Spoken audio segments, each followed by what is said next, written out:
Hello. Hello, everyone. Hi. Welcome back to the fifth episode, Episode Cinco. Cinque, Cinco. of the Mood Booster podcast. Today's episode is all about hobbies.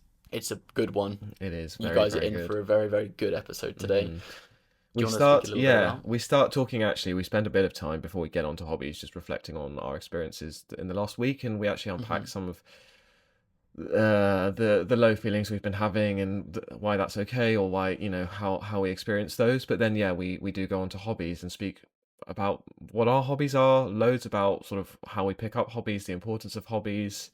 How it Yeah. really feeds into who we are. A little bit towards the end, make sure you guys stick around for it. We talk about externalizing your hobbies and your self-worth throughout all of these hobbies as well. It's really what it does for us in our passions, our lives, how we balance hobbies. Expression. Exactly that. The expression of hobbies through our adult life. You challenge me, and we speak about actually that it's okay to be bad at things, Yeah. and that we should maybe be patient with being bad at things. And it is something that I'm working on, but it's something that is potentially why we don't necessarily pick up hobbies, because when we have to go through the being bad at them to begin with. But yeah, it's a really, really fun episode, and we also speak lots unpacked. exactly that. We also speak a little bit on how to find a new hobby if you feel like you're missing out on that part in your life, is not having that sort of thing. So Yeah, which a lot of us are. exactly that. Anyway, we hope Stay you tuned. enjoy, Thank you very much. and have a good episode. See you guys later. Bye. Bye. Hello, everyone. Hello. Welcome to the fifth episode. This is, isn't it? Numero cinco. I'm losing count at this point. Wow. I'm screwed when we get to 10 because I don't know anything after 10 in I Spanish. can't count after 10 in English, so we're both screwed, I think. What is after 10? I've heard of them, the numbers. 11? I don't know. Oh. We're asking the wrong person here. Flip knows. Who knows? Well, Anyway, welcome back, everyone. It's great to have you guys here as usual. welcome back. Thanks for listening. Yes. Before we go into the sort of The- hig and jig the of hig that and all, jig? the hig and Oh, the jig of hig it and all, jig, that's a the new hig word. and jig, coined. The hig and TM. jig. Crap, we've already spent so much money on the trademark. That's some news we need to talk about. Wow, need we to can say that, can't we? New trademark. The hig and jig. Hig and jig. Today's episode is on hobbies. We'll be reflecting on hobbies, everything from them. Do you Yeah. want to speak a little bit more about? Yeah, just getting back to the roots, our childhood, not necessarily, but I think hobbies originate in childhood, and Yeah. one associates the word hobby with sort of a lot of the time, childhood activity and those sorts of things. But actually, hobbies are potentially things that we maybe lose touch with in adulthood, and seeing where we get with them today, really, and seeing actually the benefits of them, how we find them, what they can do for us, some of the, I guess, the drawbacks or limitations of, or potential reasons why we lose touch with hobbies. And yeah, just really unpacking what they mean to us, our experiences with hobbies. And I think there's a lot there in terms of the flow state as well. oh, The identity that you tie to your hobbies Yeah. and externalize your own self-worth onto what you do as well. So there's a lot of that, especially in childhood, and how that carries you through life as well. So very, very exciting conversation for the day today. exciting. It's a lovely day, isn't it? It is. Beautiful. Clouds rolling on by. Mm-hmm. Big clouds keep on rolling. Oh, yeah. Proud Mary. All the way. Oh, yes. And they're rolling. Mm-hmm. They're rolling.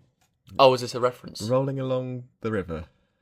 These guys. It's a Tina Turner song, I think. Tina Turner. Do, do, do, do, do, do. You must know that song. No, I know the song. Da, da, da. Anyway, sorry. Good song. Tina It is a Turner. nice day. The clouds are rolling. It is indeed. Oh, my slides undone. Slightly windy. Classic you. Sorry, always guys. referencing your Johnson in the Jeez. podcast.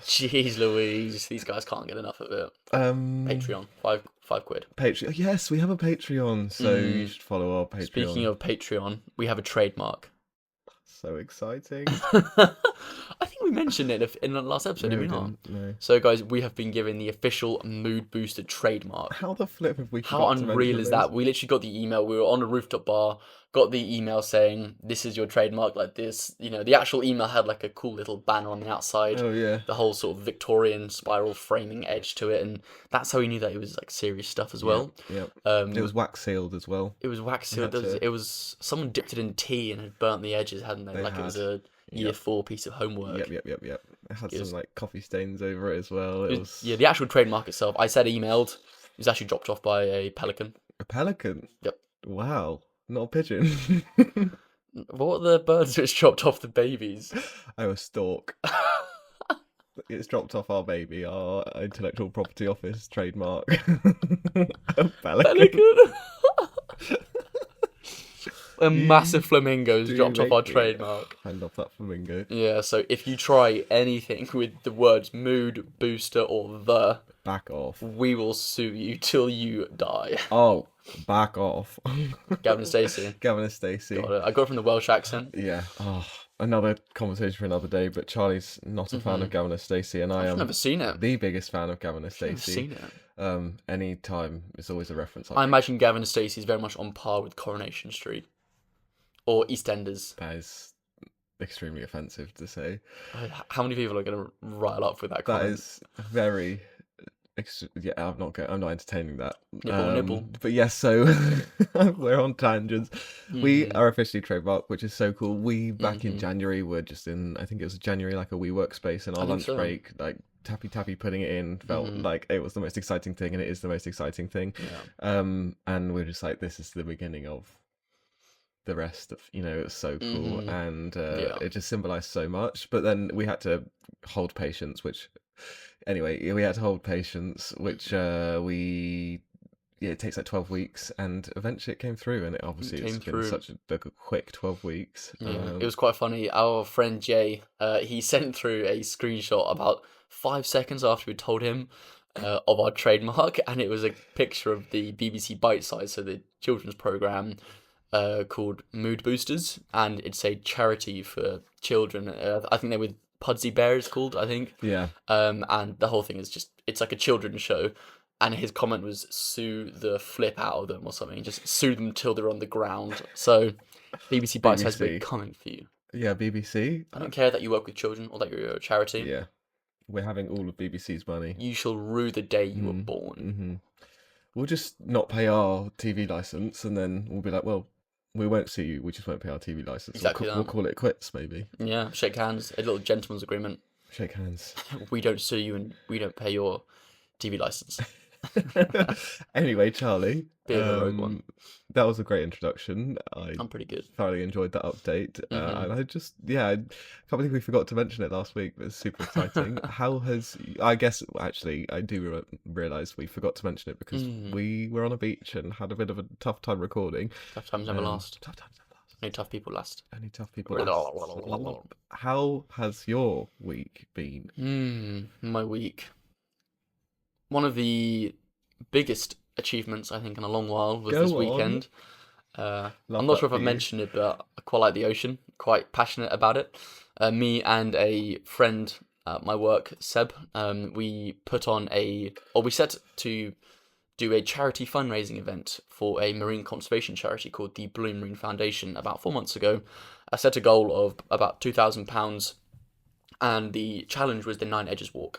This was a 23-mile hike in the Peak District. We set this massive itinerary, this date, and then we had some goals in order to raise some money.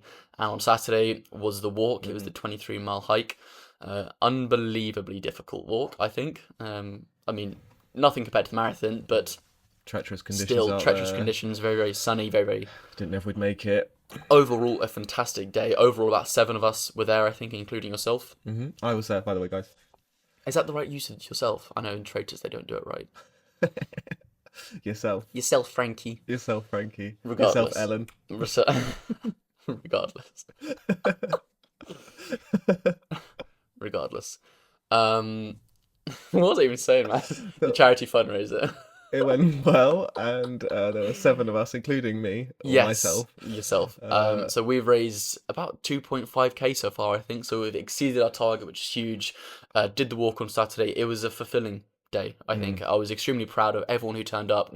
A lot of people there were struggling, just in terms of their feet, their ankles. But still, people pushed through, managed to get the walk done, and the fact that it was for a great, great cause, which personally resonates a lot with me.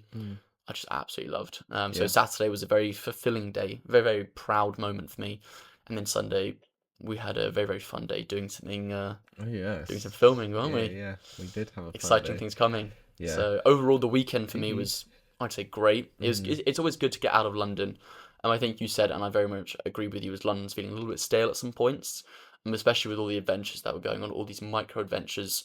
So to keep going away on these little weekends here and there, even though it's not far, Mm. it's amazing that we have the ability to do that. I'm super, super grateful that we get to sort of travel. My word, I'm hungry. Sorry, Was that your that's my stomach? stomach. I heard that in Wow. my headphones. I was like, where is that Did you noise coming actually? from? Did people hear it? Did you hear his stomach? Guys, I'm sorry if I'm rumbling. So Please, anyway, sir, one more. my week's been pretty good. Yesterday I was saying to you, it was a little bit grey when I woke up, Mm. and I think I just knew it was gonna be one of those days which was a little bit more flat. I think with all these achievements which go on, I'm bound to run into these days where I don't have these big achievements, and it's very much the little wins, which actually carry me through. And I think because the weather was worse on this day than it has been in weeks, I think I just woke up and knew that this was going to be a day of more admin as well. But the nice thing about that was that from knowing that this day didn't have to be grand or that it was okay for this day to be more flat, that actually helped me through yesterday as well. Mm. I wasn't through it, judging myself or spiraling with these thoughts of, oh, I'm not feeling good. Why am I not feeling good? I'm doing so much. Like I wasn't spiraling with them. Mm. I was very much able in the moment to be like, you're not feeling amazing. You're feeling a little bit flat. That's completely normal. You've been on these highs recently. These days are bound to happen. Just see it through. And I think just knowing that and not judging myself for feeling that, like what we're speaking about, was really able to actually carry me through as well. Yeah, for sure. So that's been my week a little bit. Can I How just can I was just ask? no? When you mentioned it to me yesterday, I think on two occasions, and then again just now, Mm, you attributed feeling low with, I knew yesterday was going to be an admin day. What, mm, I guess it's a very specific thing to just notice, but mm. it's, now having said it three times, what do you mean by it being an admin day and why that might be a low? So when I mean an admin day, I think I'm just referencing the idea of that day, just at least from the plan of what I have for that day to happen. Mm. There aren't any massive wins or massive things to particularly look forward to. There's the wake up, go to work, um, do some editing in the evening. Just much more of a normal day, Mm. much more of a normal Okay. day. There's not a big win like driving to the lakes in the evening or the Peak District, sorry, in the evening, or in the morning before work going to do an outdoor calisthenics workout. Now, these are things I very much can do and do regularly, Mm. or get coffee in the sun. These are things that I'm like, this is cool. I'm really, really looking forward to that. Mm. Yesterday, just there weren't those things scheduled. And so I think knowing that I woke up, combined with it being a bit more of a gloomy day, Mm. I was like, okay, there's not a massive amount to actively put my excitement into. Mm. But it meant that I searched for happiness in the smaller wins, like Yeah. even a coffee or a good lunch that I made, or at least a walk at lunch. So these little things, these little small wins, I knew were going to sort of carry my day before I'd even started. So I think when I use the phrase admin day, Mm. very much is the fact that I'm not holding these high expectations, being like, why am I not feeling an ecstatic elation, all these things, because I knew I wasn't sort of set up for that anyway for that day. Mm-hmm. So I wasn't going to judge myself for it, Yeah. if that makes sense. Yeah, that does make sense.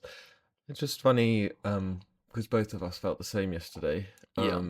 I think I very much more quickly woke up and was like, "This is straight away how I'm feeling." I don't know whether it took you a while to sort of get there, in the morning, because you were kind of like, "Oh, I hope you're okay," like, and Mm, didn't, whatever.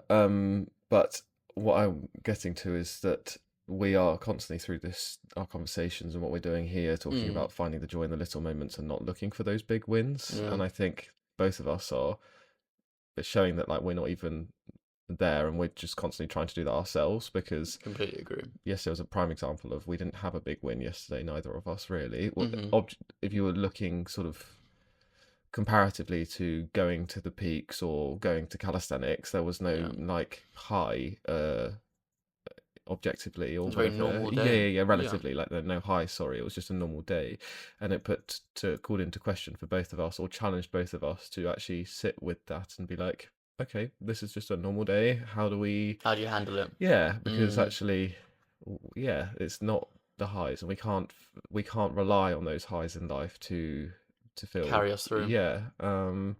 But yeah, I fully resonated with that and felt Mm. low yesterday as well. Woke up just yes, a bit sad. I don't Any know. reason you think?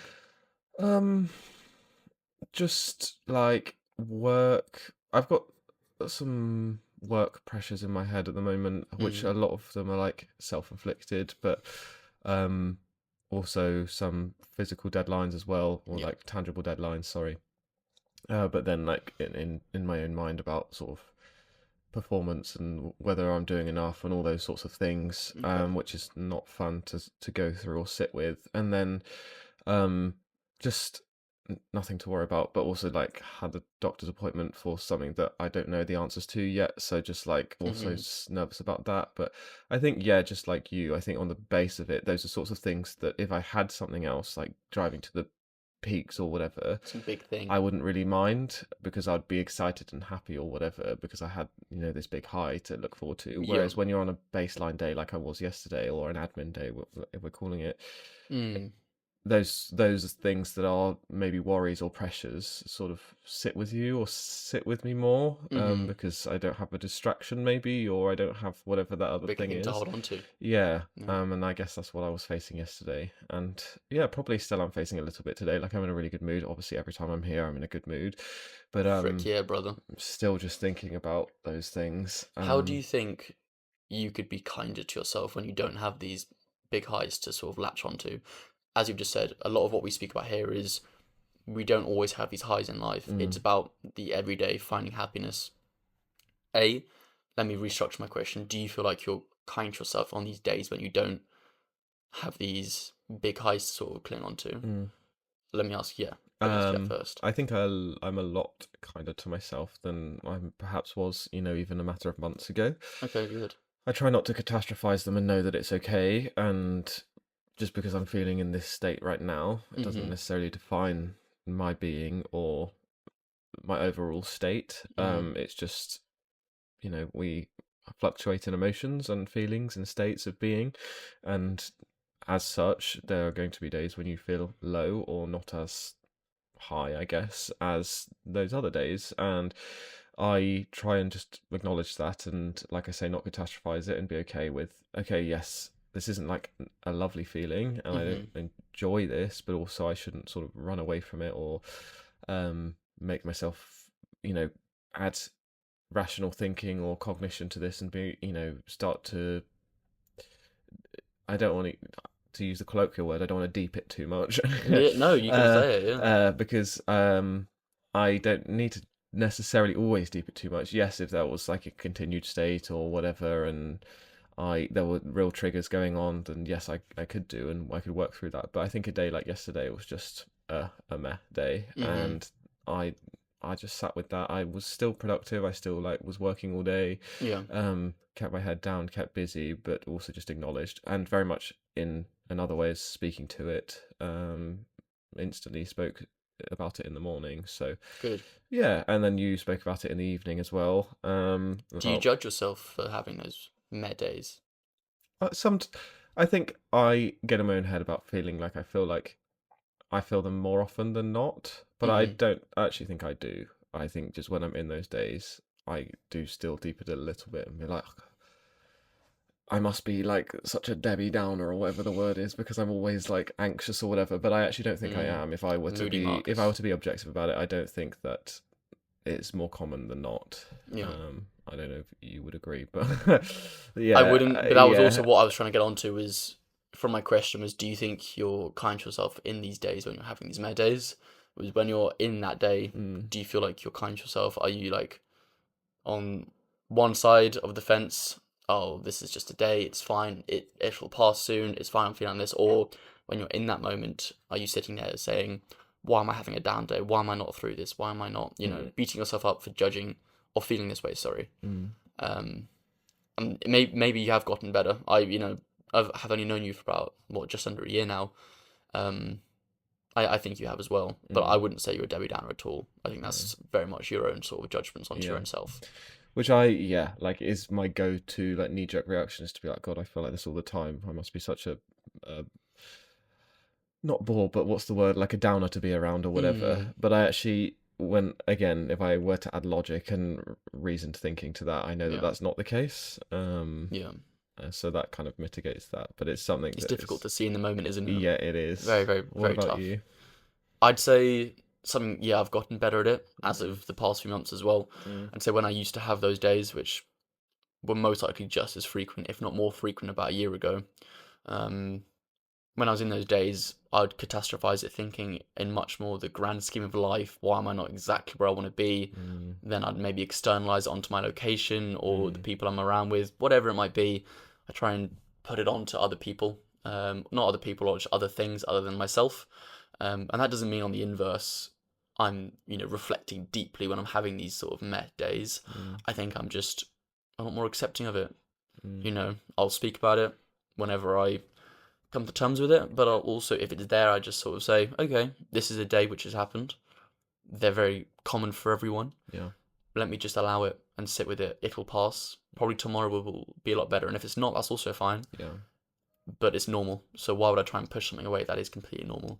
And I think that accepting and just being able to sit with it very, very normally is what's allowed it actually to feel better, yeah. which is quite nice. I don't know the answer to this. I'm not a clinician. Hmm. I'm not a trained in therapeutic I practice. am, so ask away.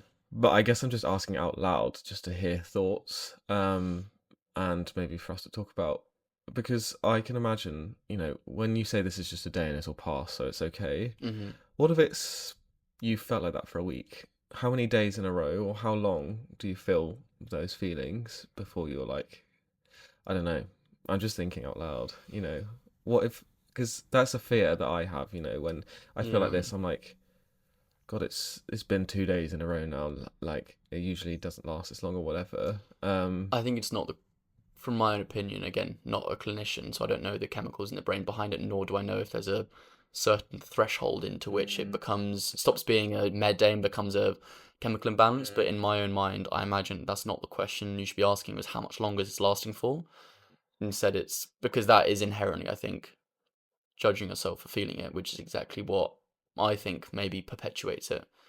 I think instead, by just allowing it to be there, again, this is very different experiences, but with my own experiences, mm, say I have 3 med days in a row, I imagine for myself getting frustrated and judging myself for feeling that wouldn't help necessarily. okay. Um, I don't know if there's a certain threshold. Mm, yeah, I don't know, but I don't know why I thought that, but it's kind of Mm, yeah, because we often say this too shall pass, but also mm-hmm. maybe worth acknowledging that mm, not doesn't always for everyone. And actually, I don't know what. Ever? Well, I know like clinical thresholds for certain mental diagnoses. I believe is different per Mm, diagnosis and per diagnostic criteria, but a lot of of them are course. like it's pervasive and has been enduring for like 6 months or more, at least 6 months. See, at that point, that's Um, different, I think. yeah, we're not here talking about diagnoses or Talking about hobbies, yeah. yeah, depression things, but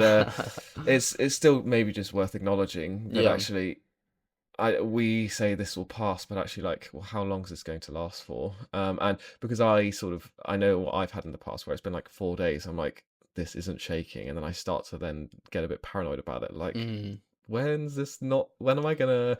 Do you Because think the paranoia in itself from it not being shaken is perpetuating that exact mm, feeling? I don't think so. Okay. Maybe a tiny bit. I think obviously the paranoia is then an adversity in itself, but Mm-hmm. the paranoia is coming from like a real feeling that's there. Yeah. But anyway, It's an yeah, interesting one. it is interesting. Do you feel like judging yourself that way is a hobby of yours? Jesus Christ. Segue, segue, segue, That segue, is the roughest segue. segue I've tried yet. Mine was awful last week. I can't even remember. I don't want to talk about it because it was embarrassing. No, I think we just skip straight into it. Hobbies. Why hobbies Hobbies. matter? Oh, hobbies. I think we should start with, I think it would be prudent. I love Mm, that word. prudent. I think it'd be prudent Prudence. to speak a little bit about why hobbies matter. Yeah. What is a hobby? If you could just quickly define it. Oh, what is a hobby? What's A a hobby? hobby is a. You love asking me to define things, don't you? I think it's good for everyone to sort of know what we're talking about. I haven't Googled what a hobby is, but from my own I'm perspective, not asking you Google, go I'm first asking this you. time. Okay, what is a hobby?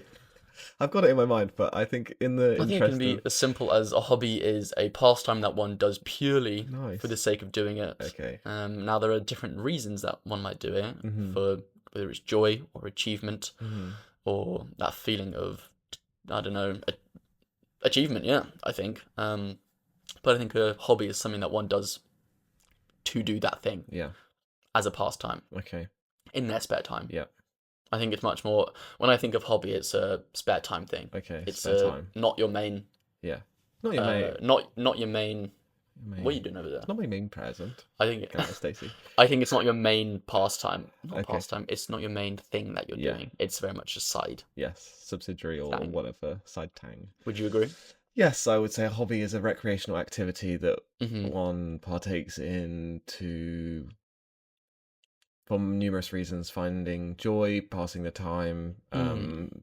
gaining skill. But it's not yes, it's not your main vocational or There you go. That's what I meant to say. directional activity or whatever that means. Yeah. It is your side hustle, your side gig, and you do it Us. for, like you say, Mm-hmm. less of uh, because you need to, and more because it's your passion, your joy, Yeah. your skill, your interest, and it's part time. Mm-hmm. Yeah, I think there must be an element within the definition of hobby, which I don't know. Like you say, there is that sort of quantifiable element to it that's like it is on the side as opposed to being the main thing. But I don't know. I Not think that's sure. very. I think that also feeds into how labeled we are as humans nowadays with our Mm, what we do throughout our whole days, whether mm. it's your career or your side times or your side purposes, whatever it is. This right now, would you say this is a Is this hobby? a hobby? I'd say this is more a passion project, but where does that So differ from a hobby? exactly, where do we draw the line? Wow, wow, wow. Christ on a Okay, bicycle. Let's so get into it. where would I draw the line with this podcast being not a hobby, but a passion Mm. project? I think, well, I guess also people see hobbies to be something that and again, I don't necessarily know if I agree with this or whether this is what people actually see or just my own interpretation. But hobbies to be more of like there's you're not it's fulfilling you internally, and there's not like An these external. external outcomes Mm, from it or whatever. And it kind of can be seen as sort of a, if you didn't do it, nothing would necessarily you're change not doing it for the sake of the externally. external factors. Yeah, like But you're then not making again, money from it. You're not sort of is money the line having where a you draw it profound though? impact in. I don't know. Because I really don't know.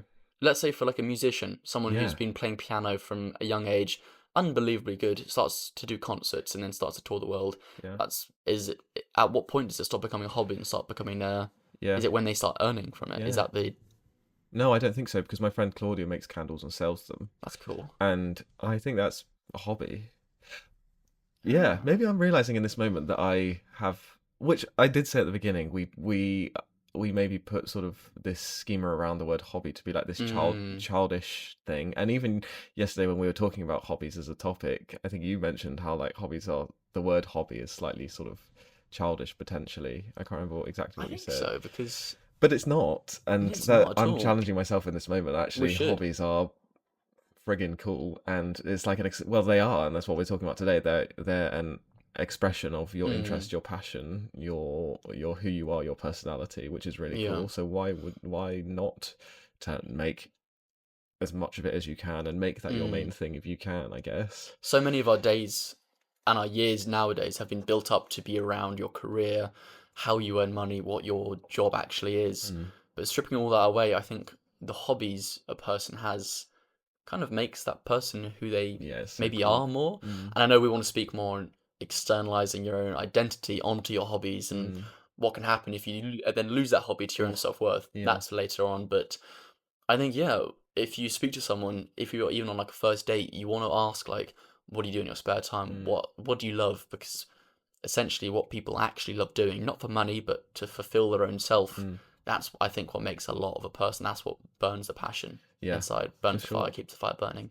It's always like either fun fact, if you're like in a group or in like a group meeting or Mm, whatever, or getting to know each other, yeah. the leader's always like, oh, what's a fun fact, or what's your hobby, or Oh whatever. Do God. you know what I mean? And Those everyone like absolutely absolutely. craps their pants because everyone's like, I don't have a hobby. And that's something, again, I think is important to think about as adults, is, and which we'll get Yeah. onto. It's like Finding time. losing those childhood forms of expression and losing those 100%. childhood passions potentially. Mm. Um, I think a lot more often yeah. people, when you speak to them about their hobbies as well, you can see brighten up when they speak of what they Mm, do as compared to their jobs.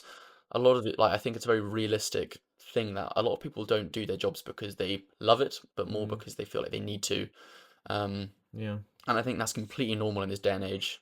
Now, there's obviously the ideal to strive for, which is where you're doing what you do for work because you purely love it, and that's Mm, great. Maybe not realistic for a lot of people. mm. So when you speak to them about what do you do in your spare time, I think that's often where you can find that spark of joy in people, and that's actually what I think connects us all. Yeah, definitely. So why do hobbies matter to you? Why do hobbies matter? Or in your opinion, why do they matter? I think often they're a space for creativity Hmm. instead of consumption. I know for myself, thank Nice. you very much. That's such a good point. Can I give you a like a little dap? I Thank did you. not. I. It makes so Yeah. much sense, but I hadn't thought of that Yeah, beforehand. yeah, I'm Go good. on. You interrupted me there. Expand upon that. So from myself at least, I've found the amount of joy I've gotten from creating instead of consuming is second to none. The feeling that is so intrinsically within myself Mm, from when I'm genuinely creating, whether that's even something as simple as learning a song on guitar, mm, journaling for a little bit.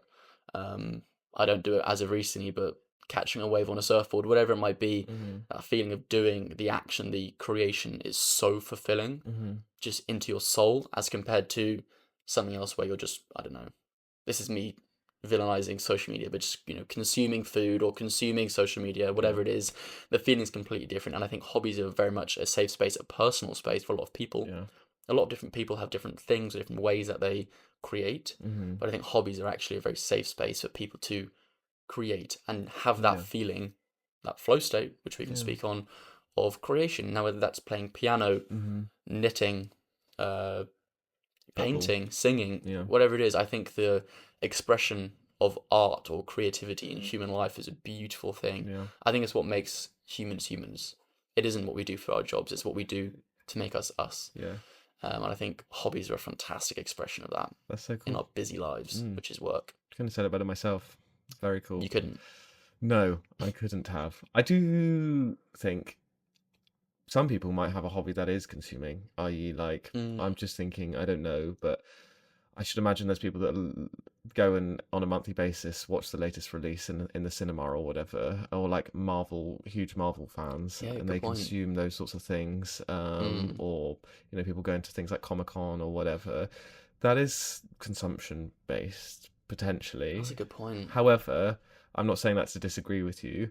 I think there's space for both, and even food. There's people that have like, okay, I am thinking about this in the moment, but like they go and consume food, and Mm, but they then like have Instagram pages about that. So they are, I guess, they are creating in that sense. Like they yeah, are reviewing and putting up social posts about their experience. So that is a creation in that sense.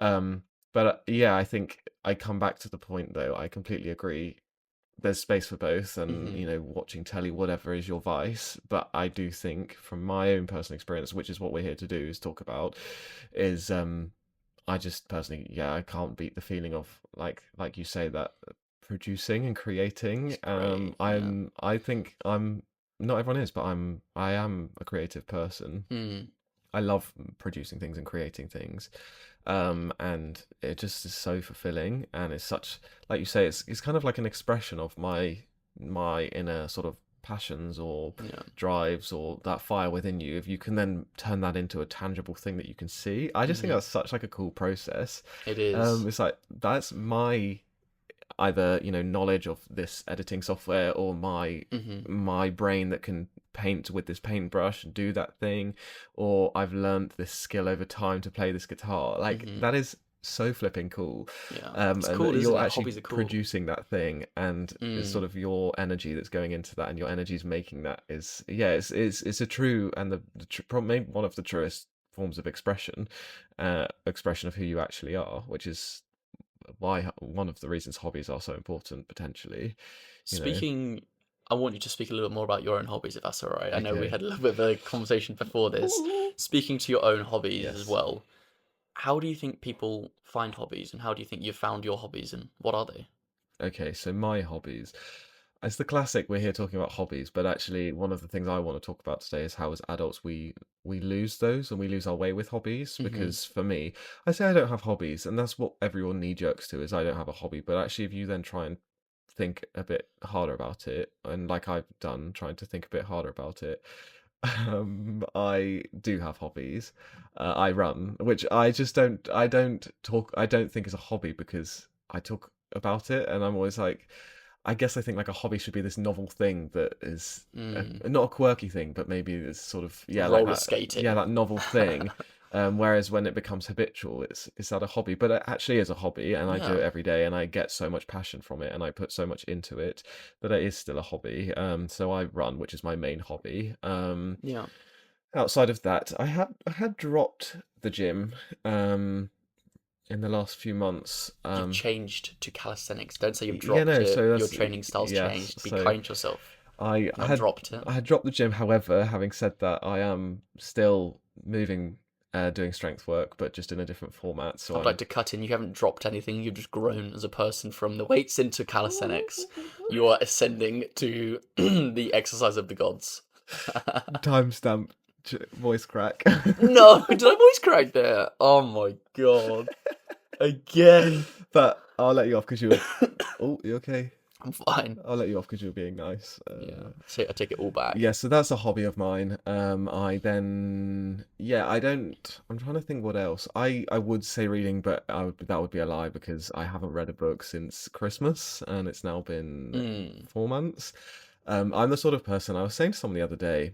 I either read about 6 books in a month, or I don't read for like a year. Mm. And I'm no in between, and that's actually me and my hobbies anyway, and that kind of represents how I am with most hobbies. I'm someone who picks up a hobby or finds an interest, then puts everything into it. I call it the too much gene, which Mm. is I don't think it's actually a thing. Well, I know anyway. It's just I think a lot of people actually share that. You find something and you're there like, oh, let me buy this to go along with it. Let me go to this club, and then within Mm. two weeks you're like, you have moved on to the next thing, or you get distracted, and then so for me Mm. that was which isn't, I wouldn't say it was a fleeting or a fickle thing because I have wanted to do it my whole life, and I did have brief lessons when I was younger, but it's always been a case of I'll pick it up and then drop it and pick it up, and it's never been consistent. But it's playing piano. So at some stage in this house in the last 7 years we've lived here, I tried to pick up piano again. I think it was around COVID, and I like again was into it, got the app, got the Mm. books and all those things. Then within like 2 weeks went on Facebook Marketplace, and I wanted the best one. So, and again, instead of being like, oh, just see how you get on with it, don't invest all the money, I just wanted the best one immediately. Mm. So then found this weighted keyboard, so that felt like proper ivory keys, but it obviously wasn't. It's just a weighted keyboard. Went to Bloomin' Slough and bought it, and Oh then it was my just sitting in word. my room after 2 weeks collecting dust, and it's now up in the loft, and everyone in the house is like, so about that keyboard, what are we going to do with it? So I forgot your question. Well, let me ask you. I think you've very much summed it up there with a lot of hobbies that you pick up and then drop. Yeah. The thing which isn't there is the consistency. Is that a fair comment to make? Well, for some of them, yes. For some of them, For running I and was just about to say strength with work. running, that Mm, is, I think, something that you've gotten very good at, but that's mm, through consistency, yeah. correct? Hmm. What's different from running? I very much can say for you is a hobby. Hmm. You do it consistently. It's not always huge amounts. Hmm. It can be 3K a day, but it's still daily. You still put some time towards it each day. What is different from the other hobbies where you tried it, you put way more into it than you did running when you started, but dropped it very quickly? Because to me, it seems like the consistency, the little amounts every day, is actually what's kept it going Mm. and kept that passion alive. Well, there's so many things I think to that. Um, I think firstly, there's that, what is it, 27-day rule or something, where you have to do something for 27 days for it to become habitual. I think So 14 days, isn't it? no, it's more than 14.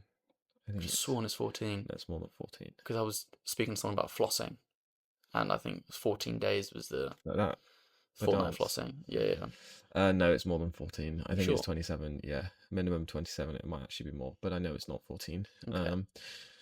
There's that. So for me, with Mm. running, I think when I first started, I was training for something, and you have that end sort of race. So then by the time you get to that race, it's been way over 27 days or whatever to form Yeah. that habit. Um, I think something else with the running is I have the ability to share that with other people, whereas like playing the piano is a solo activity, or even Mm. going to the gym. Up until very recently I was doing that by myself every day or 4 times a week, Okay. 3 times a week.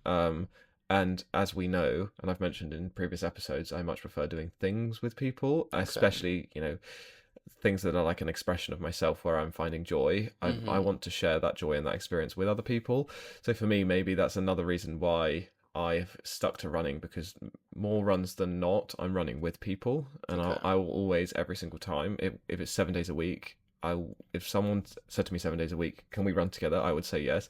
I would always compromise a solo run to run with someone else, Oh, that's even if great. that meant I guess my training plan or my speed or whatever was compromised. I don't care. Like, I'd rather do Mhm. it with someone. So maybe that's part of why. I'm not sure why else that running has stuck. I think, like I say, obviously it's got some emotional connection as well, Of course. in terms of how it's the endorphins that you get from it, and the immediate endorphins, and how that sort of, it started from a place of raising money for my dad's hospice, and then it's just continued from there. But Mhm. I do think the endorphins are a lot more immediate than potentially like when I've been in a state of creativity, and I don't know, doing a puzzle or Yeah. painting or whatever, which both of which I've done in the past. I think for me, the pleasure I get from that is still very much there, but it's a lot more sort of low and consistent compared to running, which is an immediate hit, I Okay. guess. I don't know. I'm just trying to think out loud of why, all the different reasons potentially why. I think the community ones, I mean, all of them are completely valid. I know for you, you're very much a people's person, a Mm. people for the people. So People for the it people. could easily be that when it's a nice day, you'd Mm. much rather not be inside playing piano, Mm. you'd be outside running with people, which is Mm. completely fair. Mm. Then also lends me onto the idea of, we obviously talk about finding balance with hobbies throughout daily life. Mm. It could also come down to just a priorities thing. Mm. If you had a hobby like, I know this isn't probably you, but rock climbing with other people, Mm. or I don't know, you could even have like a sewing club or a knitting club or a crochet club, whatever it might be. If you had that with other people once a week, would that have continued and stuck instead, or could that continue instead? Probably. Yeah, because it's if for you at least, you know that the community, Mm. maybe it's outside and being with people, is something that you highly value in a hobby. Yeah. Yeah. I think there's something else to it, which is an important point, is you also, there's arguments either way. Mm, Um, but one, we like to feel good or like a master in our craft, right? yeah. Which is part of the self-determination theory. We want to have excellence in what we're doing. Hmm. And yeah, so I guess if I, what made me think about it is, if you're like, oh, there's this community here who are knitting. Well, I'm not good at knitting. I don't know how to do it, and I'm not being Mm, like deterministic and saying I wouldn't eventually be good. But if there's something else that I'm not necessarily good at, or I just find that I don't have the skill for, which then frustrates me more than gives me enjoyment, I wouldn't necessarily just go for the community. I think there's got to be an alignment of also like it something that I actually enjoy, of but course. also that I can like be a master at, or like be better at, or have scope to be better at. Do you feel like Um, not being good at it to start puts you off from starting something? no, because Because I imagine for a lot of well, people, I used to play lacrosse at university, like I mentioned yeah. before, and I very much at the beginning was like, I'm going to be rubbish at this, because my self Hmm. beliefs about being rubbish at sports. And it didn't. I maybe took more to get me to that, that first club, than something else, but I don't think it fully deterred me. Okay. But I can see how that would deter me. Like, for example, um, I don't know, surfing or windsurfing, for example, Mm, when we were in Spain, like, I was very much secretly glad when it didn't happen, because I was like, I'm just going to be awful at this, and it just makes me nervous and all of those things. And mm, it's just like, it also requires loads of extra skill and being in the water and all of those scary things. So I was just like, yeah, I'm happy just to not do this. Which actually, yeah. potentially, I know if I challenged that, I pushed through that, it would have been really fulfilling and exciting and all those things afterwards on reflection. But Hmm. you have to go through an uncomfortable state, as you do with any form of growth, within Yeah. trying that new hobby or that new skill, to get to that better place. Hmm. Hmm. I don't know. I'm just rambling on here. No, I imagine that barrier to entry with any hobbies probably a massive thing for a lot of people, and why they don't start these Mm. hobbies is even with a club. I think maybe doing it with other people could be actually something that stops people joining a club because they're Mm. like, oh, I mean, as you know, with your own club, Yeah. probably one of the biggest barriers to entry is people thinking they're not quick enough Yeah. or they can't join. Hmm. And it's a shame that as people, we have this thing that we want to do, Mhm. stop ourselves because we feel like we're not good enough to do it. Mhm. Whereas the doing it and the starting is what will lead us to be good enough. Mhm. I think everyone, when they start something, is bad. Mhm. And maybe it's why other people, when they can sit at home and play piano, when it's not with other people, they can do it consistently because they can grow in the shadows, and then when they show other people, they're really good. Mhm. But everyone to start goes through that period of being bad at something, at sucking at something.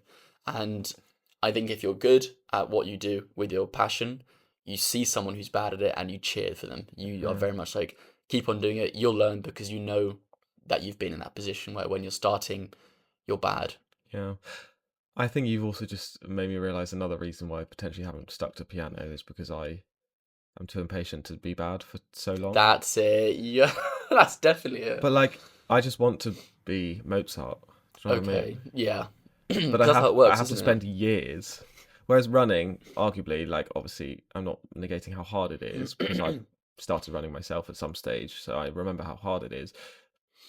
But in some ways, requires a lot less, Mm, even like you know, skill, yeah. whether that's neuromotor, whatever cognition, whatever skill is we're talking about when Mm, we're talking about learning a new hobby like playing piano. Running might require less of that, whereas piano is like yeah. I've got to sit here and play this C key over and over again, and then Hmm. do the bloomin' whatever that I can't remember the song, but you know the song that all the beginning piano players learn. Hot cross buns. Yeah, or Hot cross buns. tune, Hot cross tune, buns. tune, Ding a ling a ling tune, ling. Hot tune, cross tune. buns. Nts, nts, nts. Yeah, so Patience is a virtue for hobbies, isn't it? patience is another thing which is very good.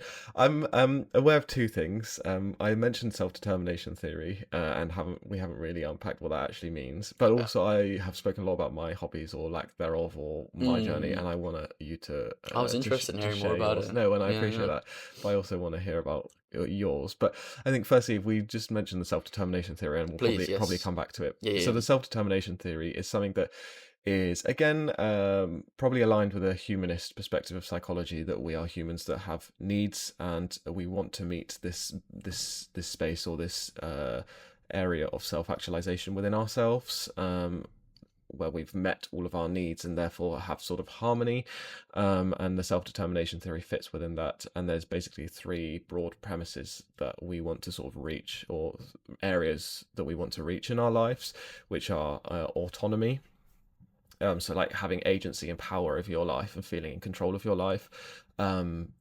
Competence. So competence is things like I said, the mastery. So feeling like you know what you're doing, but you're skilled at that and you're good at what you're doing, and we want to have that mastery and that competence in our lives. And then relatedness, which is the community side of it, and we want to feel related to one another and to other people and have those connections there. So there's those three elements, which are relatedness, autonomy, and competence, that we all sort of strive for in our lives.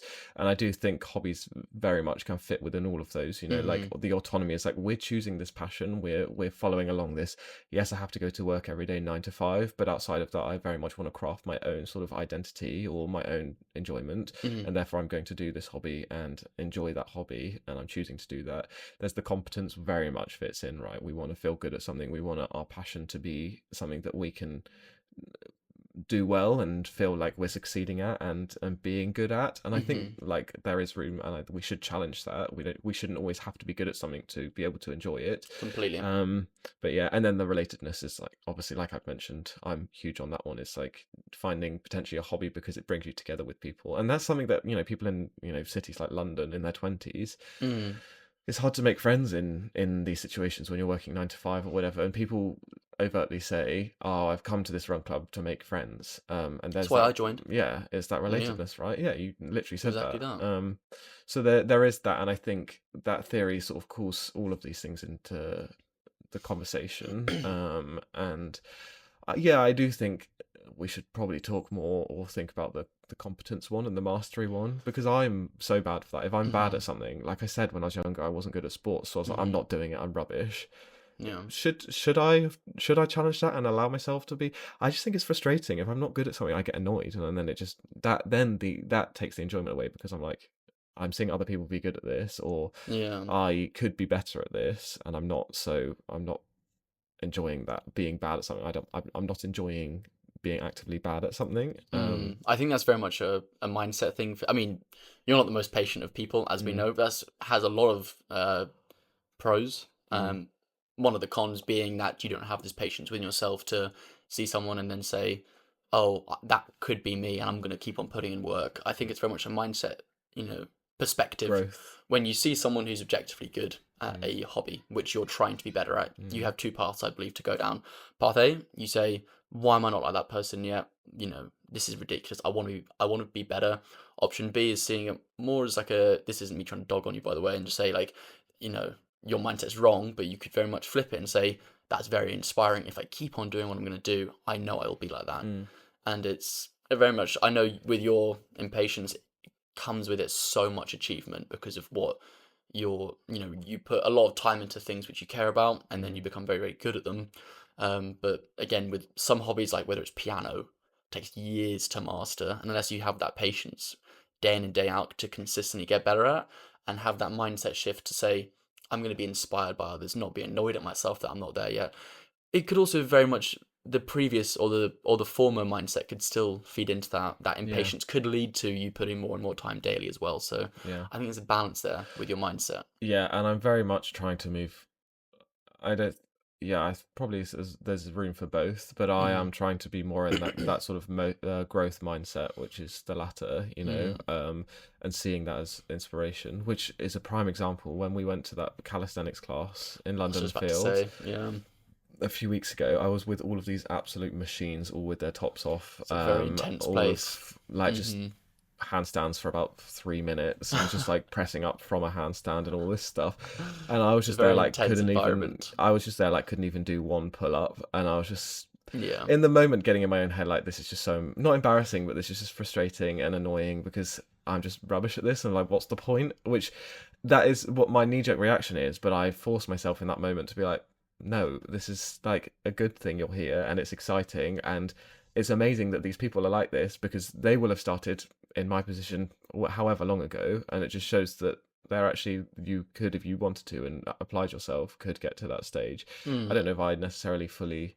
Oh, of course, I would like to be able to do a 3 minute handstand and push up from that, but Yeah. like it's not like my biggest desire, but like it's still cool and it's Hmm. inspiring. So in that moment, I very much challenged those discomforts of being. I just wanted to be like a brat and be sulky about it, and like I'm rubbish. This is annoying. I just want to get out of here and be like, no, just allow yourself to be uncomfortable in the situation, and you know, be bad. I guess not bad, but Yeah. not as good as the people around you, because that's you start from somewhere, and then next time you come, you'll be that 0.1% better or 1% better, and each time you show up you'll be 1% better potentially and hopefully. Yeah.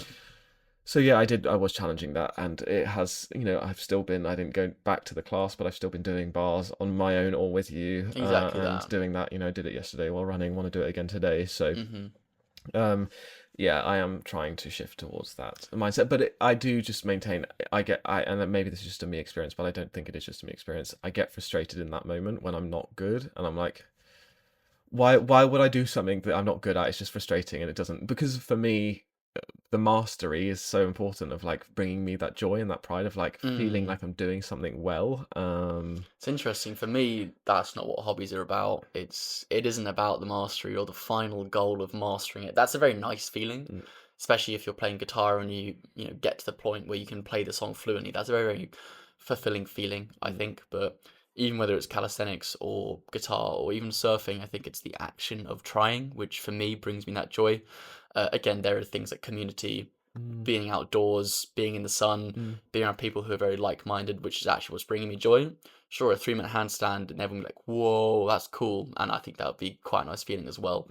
mm. But it's interesting for me, the hobbies, or at least with that, for me, the mastery is not nearly as important. It's the environment I put myself into Okay. when I'm doing that hobby, and also something that I think we want to speak on is the flow state, Mm-hmm. which my mind enters when I'm doing a hobby as well. Mm-hmm. Is how I feel when I'm doing this hobby, where I can switch off from all the external pressures of life, especially as you've just said with London, with our 9 to 5s. It's so noisy and it's so busy. I think the peace that a hobby that you genuinely do for the sake of doing it, not for the end goal, at least for myself, the doing is what brings me that peace and that tranquility. And I think that could easily be reading or crocheting or whatever it might be. You see people have these things which gives them this sort of solace through Mhm. everyday life. What gets what do you think about a hobby gets you into that sort of flow state of sort of losing track of time and being so immersed in that pleasure and that joy that you're sort of, yeah, within at Mm. one with that hobby as opposed to, Gets me into that flow state. yeah. Hmm. I think whilst I wasn't talking about mastery, I think it might actually be just, even if it's 0.01% better, I think it's seeing how one improves or seeing how I improve. So let's just say guitar. I used to play it as a kid, or when I was a kid, when I was a teenager, dropped Mhm. it for a little bit just throughout uni, didn't play it as much, picked it back up about 7, 8 months ago. I haven't played it in the past few months, just been so busy. I've not allowed myself the time to sit down for an hour or two each day and play it. Mhm. But when I picked it back up, the actual feeling of being able to play a little bit of a song, watch a YouTube video, and then play it back. It takes 5, 6 attempts to try and get that, but on that sixth attempt, when I play it back and it feels smooth and it sounds good, Mm. that's a lovely feeling. And I Mhm. think it's, whilst I'm learning it, I'm trying it, seeing, if I was to try and take myself out of my own mind on like a bird's eye view, watching myself actively learn something and failing but still doing it and then getting it is, I think, the feeling which allows me to switch off, and 2 hours will blast by, and that can even be a really good book. You're so involved, or I'm so involved with what I'm reading, I'm just flicking through the pages and I realize after 20 minutes I've gone through like 40 pages. That's so cool that I'm able to do that. Mm. That feeling of being able to just be so immersed in it, that flow state where I'm not thinking, I'm just doing, Mhm. is what brings me such a sense of purpose, I think, as well. It can Mhm. go with anything, surfing even as well. I don't have to be a master surfer who's backflipping on all these waves, or Kelly Slater who's doing all these sort of back turns or whatever it is. And I've not surfed in years, I think, something that I have, missed a lot as well. It's just the feeling of the environment I'm in, being able to paddle and then even stand up, that sense of achievement from the little things Mm. in a hobby helps me achieve that flow state, I think. Mhm. If that answers your question. Yeah, for sure. So there is some of that mastery in there, but it's more of like I think for so, you but maybe more of the yeah. process of that. Also the mindset that each of us have when we are on the path to mastery. It Mhm. could be for you, it's from at least what it sounds like, it's a maybe a lack of patience, a frustration that you're not at that point of mastery. Yeah. Whereas this is not Mm. me saying my mindset's better. I'm just saying it's different. Whereas, yeah, you want to No, I go? just thinking for me, I think there's like a threshold of like I want to get to a certain level where then I can feel like it is becoming a bit. Yeah, I don't want to be like I say Mozart, but I want to just be able to like read the sheet music and play. And yes, it's a I know bit what you disjointed or mean. whatever, but you Mm, can't quantify that because I'm sure I'd get to that stage and be like, oh, I want to get to this next better level or yeah. whatever. So yeah, I think that's not necessarily I do accurate. think what you're saying has credence with any hobby. Completely starting out is daunting because you've got absolutely nothing. Like, even I'm saying, whether it's surfing or guitar, like that's me still playing a bit of music. If you're literally starting out and you can't even play the strings, Mm, which is completely normal because that's how everyone starts, that's probably a bit frustrating. mm, And I think it's just allowing yourself the patience to know you'll get there. yeah. Um, What I guess is what question was I thinking? Is kind of what do we think like are the variables that mean that we know we like this hobby versus we're not bothered about this hobby, or is it just oh that wow. we have potential to like all of them but we just don't try them? Or like for example crochet, in my mind Mm, I'm like I don't know that I'll ever do crocheting because it's just not something that interests me, wow. but actually is that being closed-minded? Like if I tried it would I enjoy it? I don't know. What are the variables that could lead into whether one knows they'll enjoy it or not? Yeah, I suppose I don't know. I don't know if there are. I think it's just whether you can try it and whether you. Yeah. I think the fact that it's completely fair that you don't want to start it. I don't think I have a particularly burning passion for either. Um, I mean, quite an obvious one might be the fact that if you watch it in your spare time, like for me, I remember all throughout university, I watched all of, I think it was all like 5 or 6 seasons of MasterChef Canada. Nice. Absolutely loved it. MasterChef Canada, brilliant. Hmm. For all various reasons. They're super kind and the food they cook is incredible. I know that I love cooking through that. It's a hobby for me. The creation of cooking brings me much more joy than the actual eating of it. Hmm. But for me, it's cooking is something that I can genuinely switch off when I'm preparing a nice whatever dish it is. Hmm. I can switch off and almost get into that flow state. I find it quite therapeutic as well. Yeah. But I enjoy watching. I enjoy seeing other people doing it as well. Same as surfing. I watch YouTube videos on it. Watch the World Surf League. For me, I enjoy watching it. And guitar. These are all things that I Yeah. enjoy observing. So that might be quite an easy variable to Yeah. see. I don't enjoy watching people read. Yeah. So maybe that doesn't work. But No, I see what you're saying. yeah. And it's just things that we all have different passions, and we're all different human beings that have Mm, different interests and different passions. So I guess yeah. it's just following those passions and interests, right? And I don't know whether in today's conversation we'll be able to unpack the human psyche and what drives our passions or interests, Mm, and why I'm interested in running, and Tommy to my right is interested in crocheting. But yeah. yeah, I guess it's just looking to. There are people that try all the hobbies, and then which Yeah. I find fascinating and I think really that's really cool. cool. And there's something that I said at the beginning we'd come back to, but I think something as adults we Hmm. lose that spark, right? And we lose that magic of hobby. Yeah. And because maybe as children it's kind of like, oh, we'll put them in the club and then we'll do this, and then Hmm. you have also the time in the world and less of the Yeah. life pressures of bills and all those things to enjoy those. Yeah. So I guess I'm just trying to come from it sort of an optimistic perspective. Again, always with a preface of I know people have huge demands in their lives, and juggling many jobs and childcare and all those things. So I'm not just saying I'll just find more time to enjoy a hobby when Molly May, we have the same yeah, 24 we have the hours. same 24 hours. No, that's never my No. intention, and I'm not an idiot. Yeah. Not that anyone else that says that is, but what I guess I'm trying to say is maybe as adults we lose touch with that childhood spark and those Mm, enjoyment. That enjoyment that we can have because we just get so busy in the everyday. Okay, go to work, eat, look after the kids, come home, go to bed, and do the yeah. same. And then on the weekend, we'll go away for a trip, or we'll look forward to our all-inclusive holiday in wherever in Hmm. July or whatever. Yeah. But actually, like, can we allow ourselves more time to reignite and find that inner child and find that Mm, space for those things? And just yeah. the exploration of it is so exciting because I think Yeah. I'm so grateful to myself for like pushing the running and I want to, even though I do that, I would love to find time to pursue other hobbies because even in talking about it, like I'm getting excited about the idea of, What other hobbies would you want to try out, do you think? good question. Well, it's sort of and it's not boring at all, but it's not sort of a novel one, but I would like to be able to do some more reading. Yeah. Um, Completely valid. I'm really good at puzzles. I'm not really good at puzzles. I mean, people are good at puzzles. People compete in puzzle making, but Do I they? find doing puzzles really therapeutic. I used to get puzzles every Christmas from my mum as a Christmas present. Really? Yeah, I Oh. love a 1,000 piece puzzle. More than that, no, I'm okay, thanks. That is a Those bit of sorts of you, a puzzle, things. isn't it? Yeah. I completely see that. Just Um, the ruthless consistency, just to keep on that piece. Where is the piece? Where is it? Just yeah. scrambling all over the place. Um, I don't know that I want to, because I have so much sort of social interaction through running. Maybe I don't know if it's being close-minded, but I don't know if I want to find another community-based hobby because, Mm, like, I found my threshold with running in terms of if I do too many clubs in a week, I do get quite like socially exhausted, which yeah. yeah, I'm a bit like I need to sort of just cool off for a moment there. Mm. So then if I were to add more, like I don't know, like I said before, I'm in the mailing list for the London lacrosse team. I would be like, I just One day. it's a lot. One day. Whereas I think there is scope to find those, Yeah. and I guess if we were in a space of wanting to be able to reignite those passions and give ourselves space for those, how would I don't know, how do we go about doing that?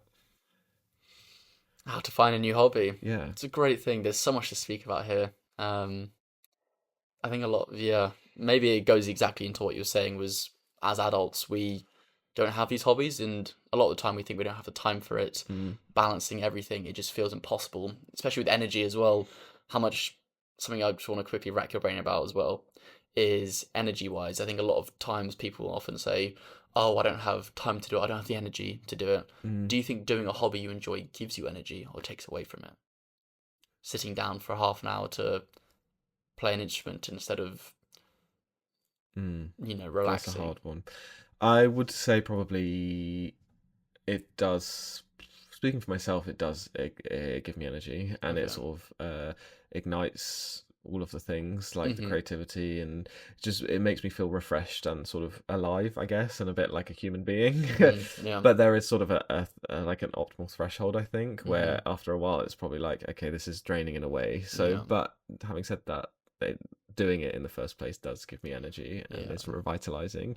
But we're finding a balance with that, I think. I think so. But that's something that I think again, hobbies, because we see potentially to be like a, this childhood thing. We don't necessarily.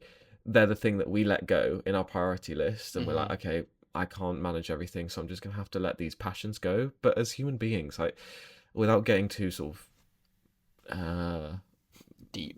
yeah, or That's what we're here for. spiritual about it and all these things, Yeah. like, we have very limited time on this earth. Mhm.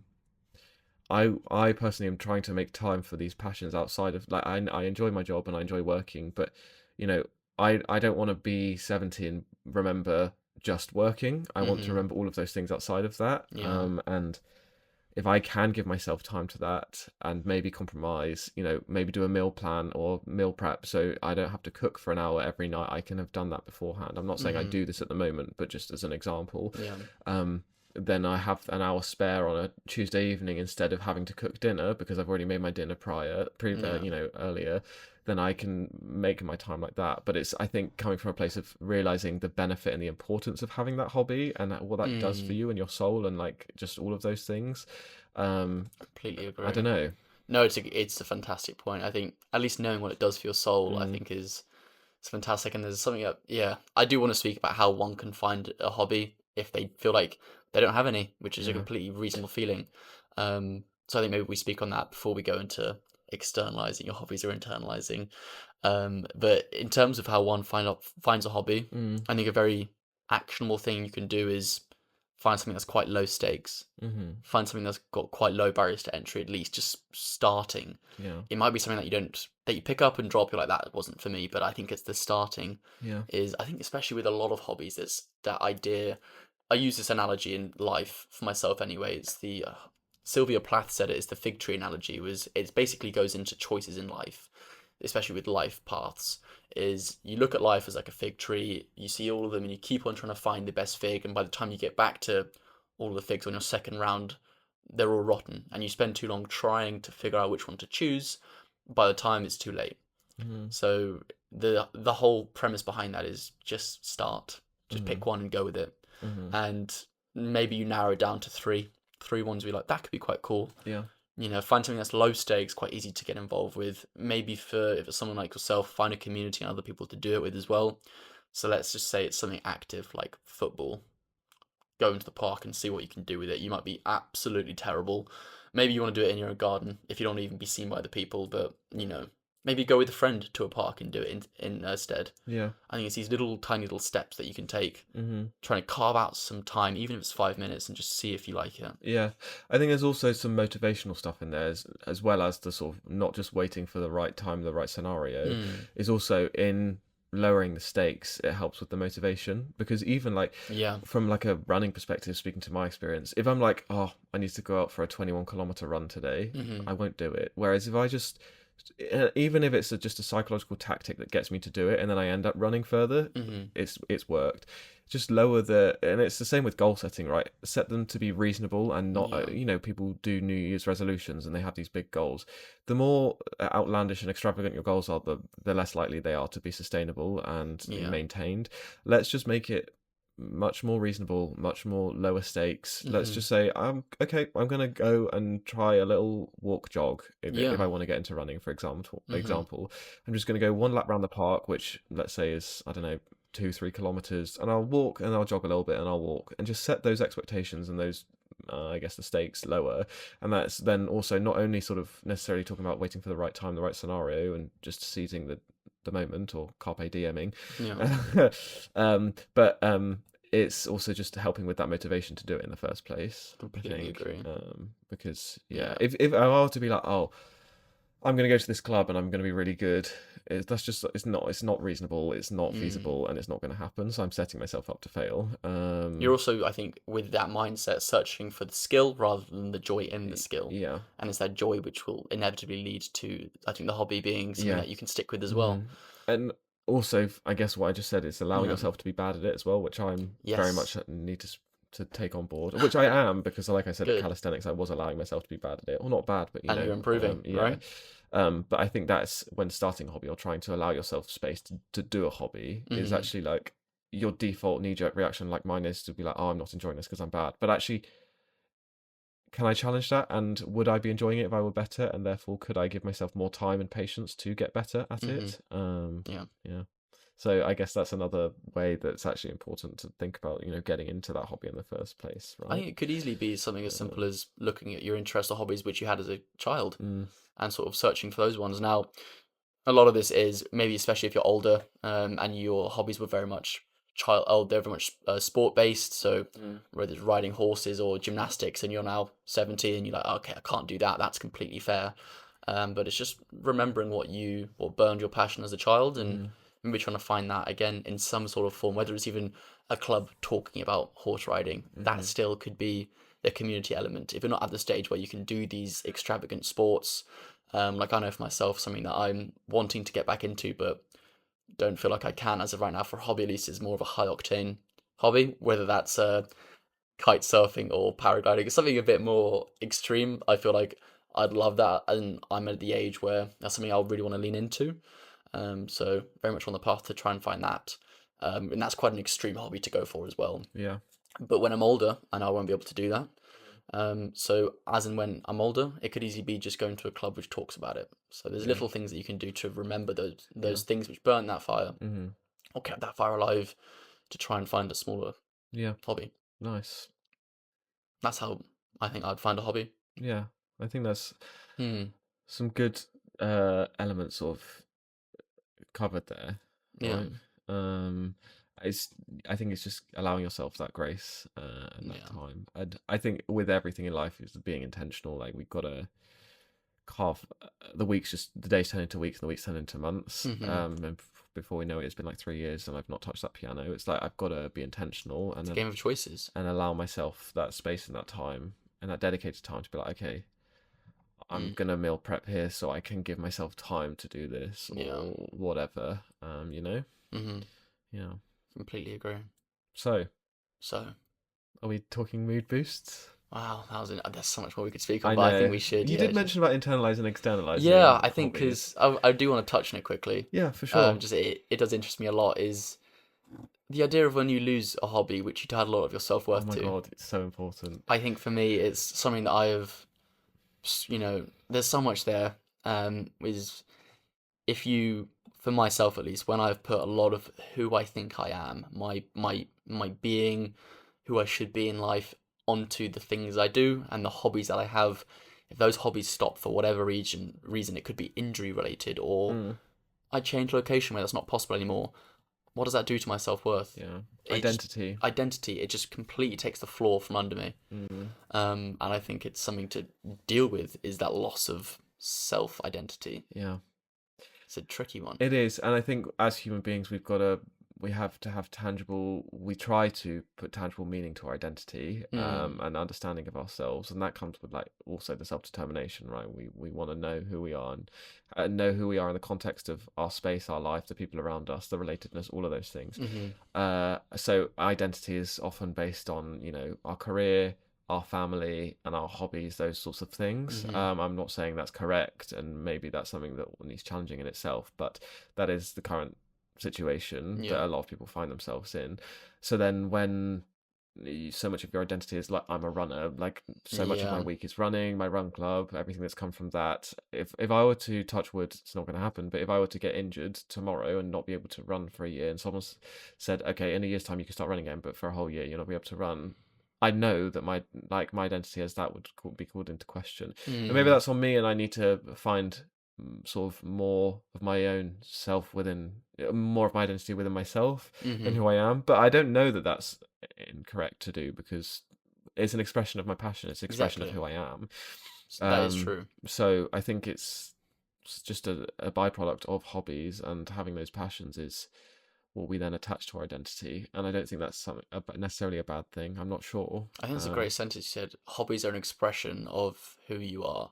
So I think leaning on these hobbies to be these sort of avenues of expression where you can say this is who I am, this is what I enjoy. Again, whether it's a reader, a writer, a poet, whatever it might be. Again, it very much, if these things were to stop, how much it calls into question about who you are. Yeah. It can be very damaging, from what I know for myself and other people I've spoken to as well. But I don't think it's the most terrible thing to say, I'm a surfer, I I'm don't know. this. I think you could, at least for myself, knowing what I've been through, when I drop that hobby and I lose that sort of part of my identity or myself, I'm not losing myself at all. I'm just losing what I thought was me.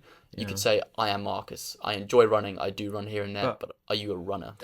I don't know the answer to this, and I'm just thinking out loud. But when you're, let's say, like when you're 70, or you're being remembered as this is what Charlie was like, Mm, and not anyone can be, but anyone can play the guitar, anyone can be a runner. mm-hmm, Does that say much about who you are? Like, it shows that you had a passion and you followed a passion, mm-hmm. but I don't know. Like, is it better to be remembered for your qualities and your expression I think it calls as into I don't know. I think it calls into question a bigger picture: is should we even try to be remembered as people? Is that something that we should Oh strive God, for? Is, jeez Louise. again, it's a much bigger question, not for this episode, but is even the idea of wanting to be remembered by other people, is that a self-fulfilling ego Well, wanting to I be? just use that as an example of sort No, of yeah, like it's a bigger picture of it though. in terms of it's a tangible way that we can think about who we are. Is how Mm, it's always the question of how do you want to be remembered, but it's actually like, okay, let's flip that. How do you want to be remembered is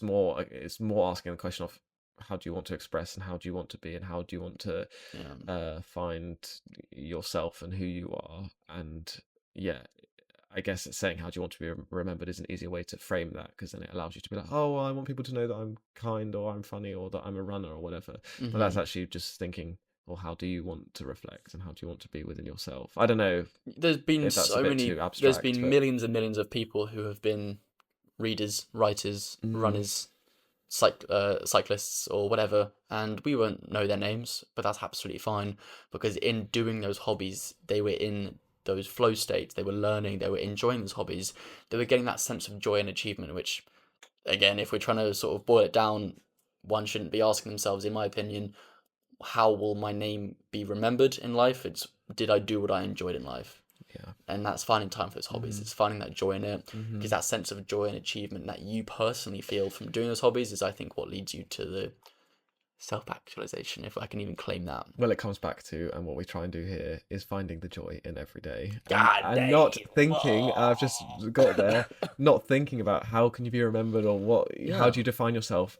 We will never know those Drop things, all that. and we try and search for those things, and Mm, again, speaking for you and I and myself, but knowing that you completely agree, mm, we humans try to search for those things and look for, who do I want to be, how do I want to be, where do I want to live is a big one for you, whatever, mm-hmm. where do I want to be in 5 years time, where do I want to retire is Yeah. something you're infatuated with.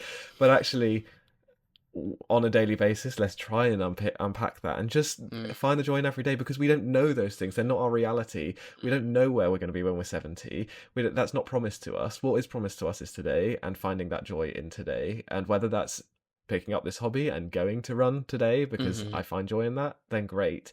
And whether that means I'm defined as a runner and my identity is a runner. My identity is a runner. Mm-hmm. Cool.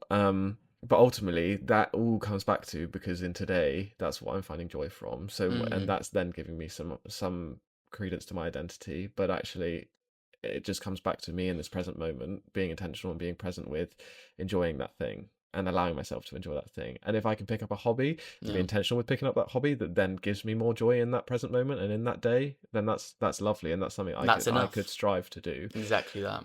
Let me not always try and think about, Mastering it and getting to this final point. yeah, and it defining, but it obviously, I'm not negating that it does define one's identity. And when you Hmm. can't do it and you found joy in it every day, Yeah. then yeah, it does call into questions about identity. But it's trying to maybe move away from that and be like, okay, well, I'll never fully define who I am in my Hmm. identity because it's too abstract. So yeah, I don't know. I'll end that point. I think all you just said there was absolutely fantastic.